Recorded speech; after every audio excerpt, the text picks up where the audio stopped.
Ingles.fm Real English Conversations Series 2 Podcast 10 Education Educación.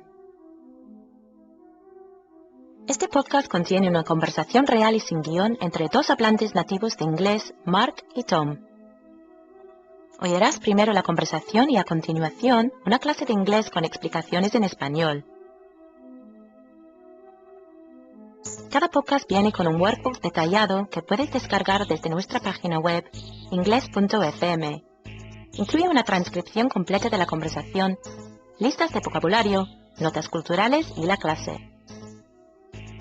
Recuerda que los miembros de nuestra lista de distribución reciben gratis transcripciones extra de nuestros podcasts, además de muchas otras cosas gratis. Así que no olvides apuntarte al consultar la página.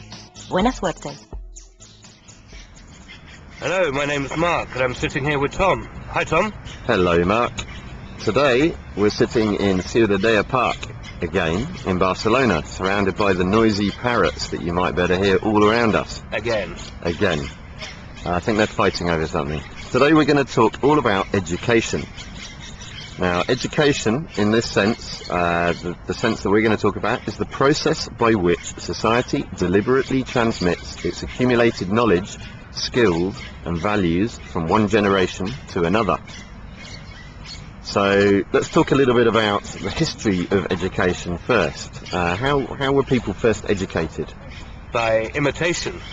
In prehistoric societies, the younger generation would watch what the adults did and copy. So for example, hunting, fire making, things like that, like literally watch and learn. Yeah, so it's kind of specialist skills taught orally as well, wasn't it? So they didn't write anything down. And then at about 3,500 BC, so over 5,000 years ago, when writing was invented, it meant that they could record stories and beliefs and poetry and so on and customs and pass them on in a written way.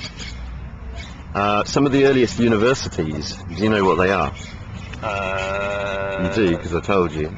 Well, I know the oldest English university is Oxford, but internationally I am not sure. Yeah, I think there was maybe a couple of Arabic universities before that, but Oxford's the oldest university in the English-speaking world, which is where I'm from, and that was built in 1096. And in the early Middle Ages, the Catholic Church provided most of the education through the churches, basically. And nowadays, education is controlled by professional teachers and pedagogy. Do you know what pedagogy is? The art of being a teacher. Yeah, the study of the art of being a teacher and the process of teaching. So tell us a bit about the difference between sort of practical education and academic education. Academic education is what we consider to be the standard form of education, involving schools, colleges, universities, studying subjects and taking examinations, whereas practical education would be more concerned with learning skills, like for example being an electrician, a builder, a plumber, a mechanic, more manual professions. And they were taught mainly through apprenticeships, weren't they? Yeah, so again a watch and learn with a more experienced mechanic. The apprentice would do what he was told, do what he was shown. Okay, so focusing a bit more on England, and we're going to specifically talk about England rather than the United Kingdom, because it's a little bit different in Ireland and Scotland. But in England, can you give us an overview of the education system? Well, there's normally compulsory education between 5 and 16, and after that some students can opt for an additional 2 years where they may go to a sixth form college, or in many cases continue the education program within the same school. Okay, and what kind of exams do people have to take to get into schools in England? There's the 11 plus exam, which people take at 11, the common entrance exam at 13, GCSEs at 16, and often A-levels at 18. Okay, that's fairly comprehensive. And did you know that the leaving age for compulsory education in England is going to change to 18 in 2013? I think that's a very good thing. Yeah, keep them off the streets and keep them in the schools. Anyway, focusing a little bit more now on the types of school in England and a bit of history about that. It was in the 16th century that grammar schools were first established, and they were built to teach Latin and Greek originally, and Oxford and Cambridge universities were already in existence then. And then what happened in 1944? Do you know about that? Well, the Education Act basically regulated and completely overhauled the education system, the public education system in England. Yeah, and what happened with this Education Act was they developed the grammar schools more, and they became sort of selective academic institutions for the top 25% of the population. So academically? Yeah, and the technical schools kind of died out after the war anyway, and the secondary modern schools then became the modern day comprehensive school, which now caters for 90% of British pupils, I think. So did you go to a comprehensive school? No, I didn't. I went to a private school. Well, we'll talk about that a bit later. But comprehensive schools are also known as what in America? High schools, I think. Yeah. And they're usually from ages 11 to 16 or 11 to 18. Now, what comes before a comprehensive school for young children? Primary school. And what ages is that usually for? Between 4 and 5 and 11. Okay, yeah, it's the first compulsory school, and sometimes they're divided into infant schools and junior schools. And what kind of subjects do we have to study in England as compulsory subjects? English, maths, science, and normally a choice of other subjects. So, for example, maybe another modern language, a humanities subject, which could be geography, history, or maybe a further. And art sometimes. Art, music. Yeah. So let's talk a little bit about private schools or independent schools. We both actually went to private schools, and these schools are not financed through the taxation system by local or national government. How are they financed? Normally by the students' parents. Yeah, exactly. And sometimes, well, they actually have charity status as well in England, so they get a lot of tax breaks from the government, so they're helped out. And do you have any idea how many independent schools there are in the UK? No idea. 2,000? Yeah, 2,500. Good guess. It's about 7% of the children in the UK, in England, sorry, go to private schools. And they're very expensive, some of them, aren't they? Do you know what the average cost is per year? Say now about maybe £20,000 a year? Yeah, £23,000 a year for boarding pupils, so that's 26,000 euros if you're boarding, and 11,000 for day pupils. But you have a much better sort of pupil to teacher ratio, so there's usually about 9 students for every 1 teacher. So the class sizes are smaller, and the idea is then that the students can learn more. Yeah, and what's the most famous private school in England, also known as a public school, confusingly? Eton, it has to be. Yeah, Eton College, which was built in 1440 and is one of the original 9 public schools in the UK. And it's where the princes went, Prince William and Prince Harry, and the current Prime Minister. Lots of Prime Ministers went there, and it costs about 34,000 euros a year to go there. So not only is it the oldest, it's also the most expensive. Yes, but lots of people from Eton get into university, don't they? Which brings us on to our next subject, the universities. British universities have an amazing worldwide reputation.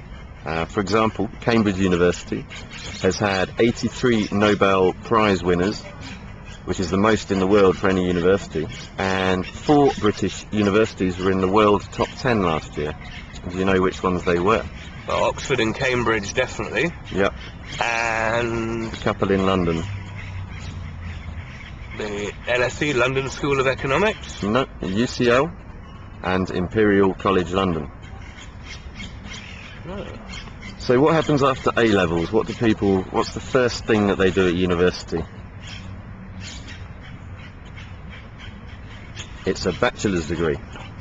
So there's a 3-year bachelor degree, it's known as. And what's someone called that's doing a bachelor's degree, Mark? An undergraduate. Perfect. And what happens after a bachelor's degree? They can choose to continue and do a master's degree, or if they complete the master's, like our friend Phil is doing, there is the chance to do a doctorate, normally a research degree. Yeah, they're known as postgraduate degrees, and Doctor of Philosophy and Master's degree. And Doctor of Philosophy usually is a research degree that takes 3 years, I think, doesn't it? I believe so. Cool. So what's a notable difference about something we were discussing before the podcast about British students and Spanish students? Well, British students, as we know from experience, leave home and normally go to university somewhere very far from their parents' house or the place where they grew up. Whereas in Spain, it's not common at all. What's most common in Spain is for people to attend a university in the city they live and continue living with their parents. Yeah, it's very different. We all run away from home as soon as we get the opportunity at the age of 18 and go and cause havoc at university, as far away from our parents as possible. Anyway, we'll talk about this in another podcast, but just want to quickly talk about an overview of the current UK situation. In 2004 there were 377,000 university applications accepted in the UK, and in 2009 it became 482,000, so the amount of students in the UK is increasing. And you know roughly what the total student number is in the UK now? I think it's about 2.5, 3 million? Yeah, it's somewhere around 2.7, 2.8 million. In Spain it's 1.8 million, I think. And so what's generally happening now? Because the cost of going to university is increasing, what's the result of this in the UK? Students are getting into quite substantial debt. If they're not getting any grants from the local authority to pay for their living expenses, they have to take out loans, which one day will need to be paid back. But if you're studying for 3 or 4 years and you have to live for that long, people are leaving university 20, 30,000 pounds in debt before they even find a job with their degree. Yeah, it's incredibly expensive, particularly to go to university somewhere like London. And my sister studied out of London, but then moved to London and did a teacher training course, and she's ended up owing 30 or 40,000 pounds after 4 years of education. So it's very crippling financially, isn't it? It's not a very good start. And so how do people finance it? I mean, what's actually the result of this? The result is that people are less inclined to go to university unless they have rich parents or they have some means of financing it, really. Yeah, it's becoming quite elitist, because in that way people are thinking, I don't want to begin my post-university life with a £40,000 debt, because that will take years and years to pay off. So often people are opting to go straight to work at 18 rather than pursuing studies. Yeah, so for the future, would you say that there's going to be more, we're going to be going back to the past again, and more apprenticeships, more skilled jobs like plumbers and drivers? I don't know, what's some other skilled jobs, carpenters, things like that? Definitely, because those are professions that everybody needs. If your central heating breaks at 4 in the morning, you need a plumber. You don't need a psychologist. So the number of people at university that are qualifying with degrees that cannot be applied to the job market, because there are so few jobs now, it's much more practical to learn a skill, learn a trade, and you'll be able to not have a big debt and find a job very easily. Yep. Thanks for joining us. Bye bye. Bye bye. Hola, me llamo Rose y en la clase de hoy te vamos a enseñar varias maneras de hablar en inglés sobre tus estudios y educación. No vamos a tratar los mismos temas aburridos de siempre. Vamos a centrarnos en un vocabulario más interesante que seguro que te ayudará a sonar más avanzado y natural al hablar en inglés. Empecemos. En los siguientes ejemplos vas a escuchar a Tom decir la palabra en inglés, seguida de su significado en español. Practica tu pronunciación durante las pausas y luego escucha la palabra en contexto en la frase de muestra. Pupil. Alumno. Pupil. Pupil. Staff. El profesorado. Staff. Staff. Boarding school. Internado. Boarding school. Boarding school. A boarding school is a school where the pupils both study and live. Members of staff are both their teachers and like parents. Coeducational. Mixto. Coeducational. Coeducational. Or coed. Coed. Los británicos también suelen usar la palabra mixed para decir mixto. Single-sex school. Una escuela solo para niños o niñas. Single-sex school. Single-sex school. Semester. Estados Unidos. Semestre. Semester. Semester. Term. Inglaterra, semestre. Term. Term. Did you know I went to a private single-sex school in England, Rose? No. Did you have longer semesters than in co-ed schools? No, they were shorter, especially the summer term. Coursework. Trabajos que se deben presentar en determinados momentos durante un curso. Coursework. Coursework. Test. Prueba. Test. Test. To cheat. Hacer trampas. To cheat. To cheat. To pass. Aprobar. To pass. To pass. Qualification. Título académico. Qualification. Qualification. I always prefer coursework to tests. It's much easier to pass. But it's easy to cheat in exams. But if you cheat, your qualifications are worth nothing. To revise. Repasar. Revise. Revise. To fail an exam. Suspender un examen. To fail. To fail. To retake. Volver a presentarse a un examen. To retake. To retake. Did you revise much for school exams? Not really, only for the last few days. Luckily I never failed or had to retake though. En la sección final, como el vocabulario es más específico y no depende del contexto, vamos a omitir las frases de ejemplo. Como has hecho antes, escucha la palabra en inglés y en español y practica tu pronunciación repitiendo el inglés durante las pausas. Higher education. Educación superior. Higher education. Higher education. Bachelor's degree. Título de grado. Bachelor's degree. Bachelor's degree. Master's degree. Una maestría o máster. Master's degree. Master's degree. PhD. Doctorado. PhD. PhD. Vocational qualification. Título vocacional. Vocational qualification.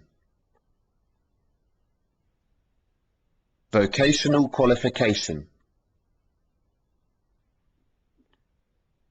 Homeschooling. Educación en el hogar. Homeschooling. Homeschooling. IT. Abreviatura para Information Technology. Informática. IT. IT. Law. Derecho. Law. Law. Medicine. Medicina. Medicine. Medicine. Nursing. Enfermería. Nursing. Nursing. Teaching. Enseñanza. Teaching. Teaching. Accountancy. Contabilidad. Accountancy. Accountancy. Anthropology. Antropología. Anthropology. Anthropology. Architecture. Arquitectura. Architecture. Architecture. Philosophy. Filosofía. Philosophy. Philosophy. Literature. Literatura. Literature. Literature. Journalism. Periodismo. Journalism. Journalism. Psychology. Psicología. Psychology. Psychology. Sociology. Sociología. Sociology. Sociology. Business studies. Estudios empresariales. Business studies. Business studies. Bien hecho. Gracias por escuchar nuestra clase de audio sobre estudios y educación. Recuerda que puedes escuchar la conversación real correspondiente en nuestro canal de conversaciones. Si sigues estudiando así, pronto empezarás a leer literatura inglesa por diversión. Hasta la próxima. Chao.